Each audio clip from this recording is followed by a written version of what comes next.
Hey, salut tout le monde, j'espère que vous allez bien, j'espère que vous êtes en forme. Aujourd'hui, je vous ai sélectionné justement des ventirades. Donc si vous êtes à la recherche des ventirades pour ordinateur qui soient, ils sont forcément ceux que je vous ai sélectionnés assez gros pour pouvoir bien refroidir même les plus gros processeurs à l'heure actuelle. Alors pourquoi je préfère même à l'heure actuelle les ventirades par rapport au water cooling classique qui se montent assez facilement et que ils ont un bon refroidissement, ça dépend. Parce qu'à l'heure actuelle maintenant même avec des ventirades, vous avez peut-être même un meilleur justement airflow et dissipation de la chaleur. C'est ça surtout. Et vraiment très performant et justement pour une longue durée de vie justement pour vos futurs processeurs. Donc pourquoi j'ai pris justement ces trois là. Donc on va commencer par le Dark Rock Pro 4 donc de chez Be Quiet. C'est le tout premier et d'ailleurs vous aurez tous les liens en description. Donc du top 1 jusqu'au top 3 là on est justement du top 1 au top 3. Pour moi c'est l'un des meilleurs à l'heure actuelle des ventirades. Je l'ai actuellement sur un de mes PC, il est juste extrêmement bien, vraiment je vous le dis vraiment. Ça fait 2 ans que je l'utilise, on est environ dans 30 degrés. D'ailleurs, vous pourrez voir sur mon PC, je vais directement vous faire une directe température. Je suis sur un Intel Core i7 8700K, donc forcément de 8ème génération. Je l'ai installé il y a 2 ans, donc forcément ça commence un petit peu à dater. Donc au niveau de la température, vous pouvez le voir, je suis à 38 degrés. Ce qui reste largement correct, surtout que là j'utilise un petit peu l'ordinateur. Mais ça reste vraiment simple, surtout ça fait un petit moment que j'ai pas changé du tout.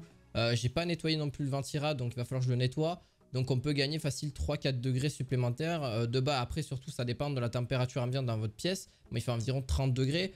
Donc franchement 37 degrés de base. Et pour vous dire même à pleine charge il est à grand maximum 70. Même des fois il est 70 voire 80. Et encore les 80 degrés ils les atteignent très rarement. Donc même à full charge avec un petit montage etc. Donc ça supporte vraiment bien. Je peux vraiment vous le conseiller, il est vraiment très bon.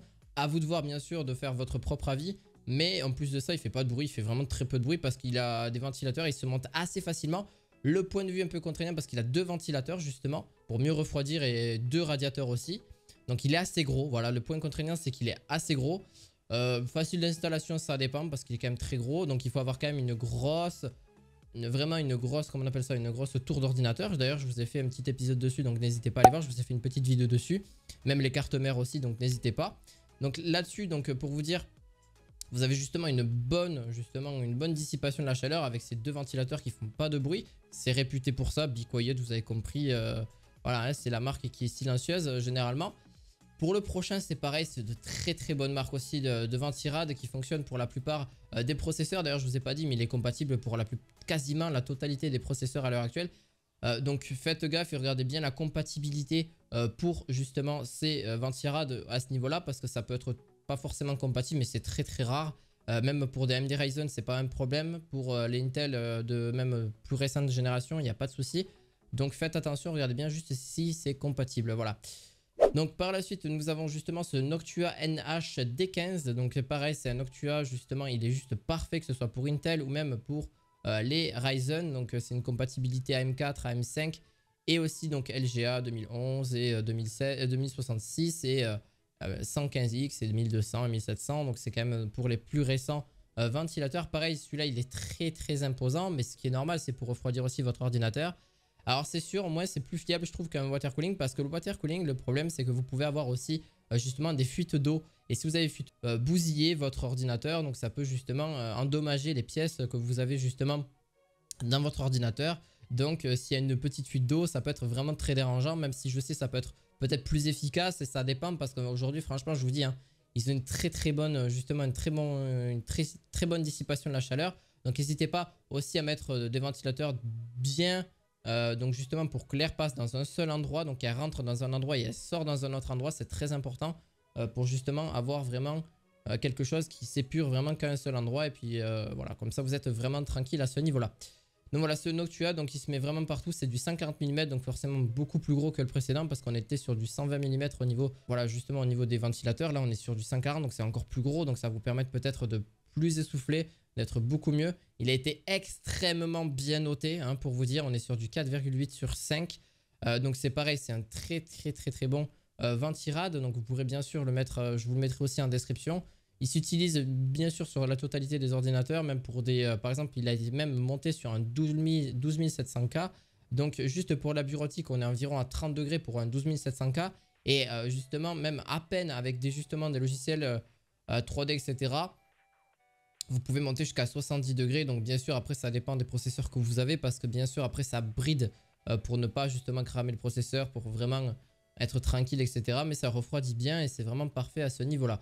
Et même pour vous dire, avec même un Ryzen 5800X qui fait partie des derniers processeurs, on va jusqu'à quand même avec un Cinebench à 79 degrés. Et en jeu, on est à 60-65 degrés en moyenne et 35 degrés en normal sans rien faire dessus. Donc ce qui est vraiment très correct. Oui, après vos processeurs peuvent monter à une certaine température. Mais faites attention que ça n'atteigne pas plus de 90 degrés, parce que même 85, commencez un petit peu à vous inquiéter. Je parle surtout des PC fixes en général. Pas les PC portables. Les PC portables, ça peut relativement plus chauffer, parce que c'est des PC portables, etc. Donc ça chauffe, ça a tendance à chauffer. Donc faites attention à ceci. Je vais vous présenter justement le dernier. Donc pareil, le dernier c'est la marque chez Noctua. Donc c'est le NHD15. C'est le même que le précédent, sauf qu'il est d'une colorimétrie différente. Pareil, il se pose aussi simplement. Donc vous avez, c'est pareil, c'est du 140 mm. Pourquoi je présente? C'est exactement le même, c'est juste que je trouve que la colorimétrie est différente. Ce qui est normal, l'autre on est plus sur quelque chose de beaucoup plus sobre. On est sur quelque chose de noir, etc. Là vous avez du marron et du blanc, enfin du blanc, du beige. Et voilà, donc ça dépend de ce que vous recherchez. J'ai pas décidé d'en mettre un complètement au hasard. Même pas au hasard, ou même un qui est tout aussi performant. J'ai décidé de mettre à peu près le même, parce qu'en vrai, ils sont aussi performants. C'est juste que le prix est juste différent de 10, quasiment ouais, 10 €. Donc si ça vous permet même, juste à cause de la colorimétrie, changez-le. Ça coûte, voilà, ça en coûte aux alentours de 80 à 100 €. C'est pareil pour à peu près un water cooling, même un water cooling de base bien, enfin, qui est déjà monté. Vous en avez pour 120, 150 €. Donc si vous pouvez faire quelques petites économies sur ça, pourquoi pas. Mais voilà, ne négligez surtout pas le refroidissement de votre futur ordinateur. Ou de changer tout simplement le refroidisseur de votre ordinateur. C'est très important. Ne négligez surtout pas ça du tout, parce que c'est vraiment important. Donc voilà, il fait 1,3 kg celui-ci, donc le D15. Après vous avez un D15S qui est un petit peu plus petit, etc. Donc juste faites attention si c'est bien compatible avec votre ordinateur, donc avec votre processeur surtout, et votre carte mère. Enfin bref, surtout le processeur en général, voilà, c'est surtout ça. Donc j'espère qu'en tout cas ça vous aura plu. N'hésitez pas, si cette vidéo vous a été utile et justement vous a plu, vous avez tous les liens en description. N'hésitez pas à mettre un petit pouce bleu et à vous abonner à cette chaîne. Et on se retrouve la fois prochaine pour une nouvelle vidéo high-tech. À la prochaine, ciao ciao.